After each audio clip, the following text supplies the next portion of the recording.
The year is 1830, and a young man sits at his piano in Leipzig, his hands restless, his mind ablaze. Around him lie notebooks filled with poems, essays, fragments of stories. He is as much a writer as a musician, a dreamer who hears symphonies in poetry and poetry in symphonies. His fingers run across the keys, improvising melodies that swell with yearning, suddenly break into playfulness, then plunge into storm. He believes music is not just sound, but confession, not just craft, but revelation of the soul. This is Robert Schumann, the quintessential romantic, a composer who poured his heart into notes and whose life became inseparable from his art. Schumann was born in 1810 in Zwickau, Saxony, the son of a bookseller. His father's shop filled the house with literature: Goethe, Byron, Jean-Paul Richter. From childhood, Robert was intoxicated by words as much as by music. He wrote poems, devoured novels, dreamed of characters who seemed more real than neighbors. At the same time, he played piano, showing talent that promised greatness. When his father died while Robert was still a teenager, his mother urged him toward a practical profession. He enrolled in law school at Leipzig and Heidelberg, but his heart was never in jurisprudence.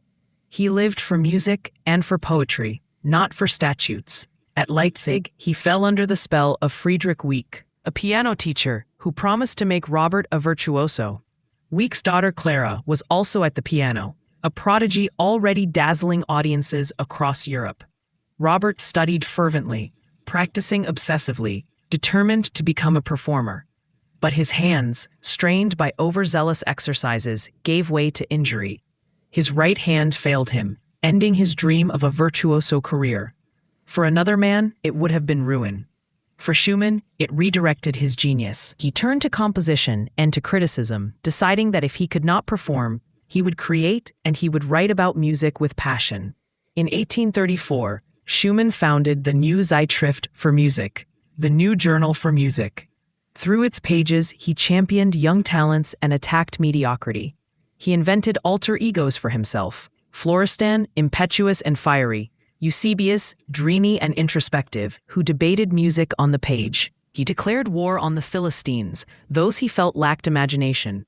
It was Schumann who first hailed the genius of Chopin, with the famous line, "Hats off, gentlemen, a genius." He later recognized the brilliance of Brahms, proclaiming him the heir of Beethoven.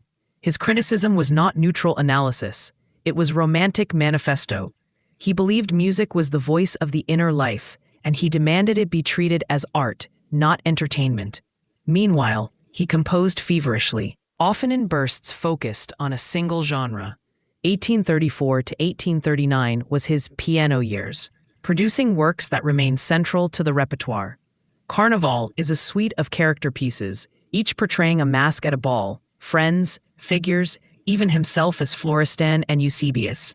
Papillons flutters with lightness. David's Bundertenza enacts the battle of the David's League against the Philistines in music. Kreisleriana captures the wild mood swings of Hoffmann's fictional Kapellmeister. In each piece, music becomes literature, miniature dramas filled with coded references, secret initials, personal symbols. He turned the piano into a confessional and a stage. At the center of his heart was Clara Wieck. She was 9 years younger, but from her teens, she was already a renowned pianist. As Robert's pupil turned colleague, she grew into his muse and his beloved. Their romance was passionate, opposed fiercely by her father Friedrich, who saw Robert as unstable, unworthy, and financially insecure. For years, they fought for the right to marry, writing letters filled with longing. In 1840, after a legal battle, they wed. It was the happiest moment of Robert's life and the inspiration for his greatest creative explosion. That year, his Liederjahr, the year of song, he composed more than 130 Lieder, songs for voice and piano, that revolutionized the genre. Schumann's songs are intimate dialogues between poetry and music. He set Heine, Eichendorff, Chamisso, Ruckert. The cycle Dichterliebe traces love's ecstasy and disillusion, beginning with springtime bloom and ending with bitter irony. Frauenliebe und Leben follows a woman's love and loss. Liederkreis wanders through landscapes of longing. Schumann's gift was to make piano accompaniment as expressive as the voice, painting inner emotion, foreshadowing or echoing the text. Where Schubert had created song as narrative, Schumann created song as psychology.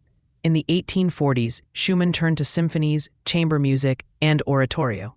His first symphony, The Spring, bursts with optimism, inspired by a poem. His second symphony reflects struggle and recovery, written during a period of depression. His piano concerto in A minor, composed for Clara to perform, remains one of the most beloved. Its dialogue between soloist and orchestra, both tender and passionate.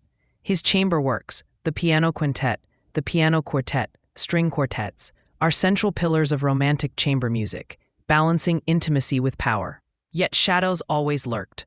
Schumann suffered from bouts of depression, auditory hallucinations, manic creativity followed by paralysis.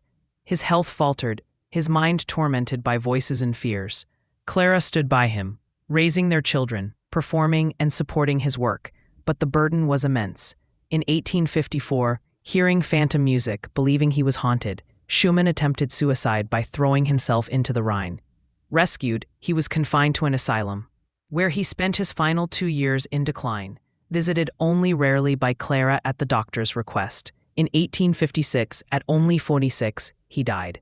Clara arrived in time to hold his hand as he passed. Schumann's legacy is that of a romantic visionary. He fused literature and music, giving voice to imagination, longing, and despair. His piano works open new possibilities of character and symbol. His songs remain unmatched in intimacy and depth. His criticism shaped the canon, lifting up Chopin, Brahms, and others. His symphonies and chamber works stand among the great achievements of the century, and his life, turbulent, passionate, tragic, embodied the romantic ideal of the artist as soul-bearer. Listen to Schumann and you hear the conversation of the inner self. You hear Floristan's impetuous leaps, Eusebius's dreamy reveries.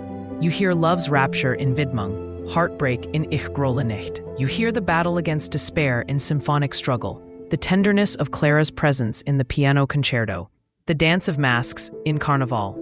His music is the romantic soul in sound, fragmented, passionate, searching, wounded, but luminous. Robert Schumann's voice continues to speak, fragile yet strong, reminding us that art is not perfection, but confession. His life was brief, his end tragic, but his music remains, immortal in its humanity.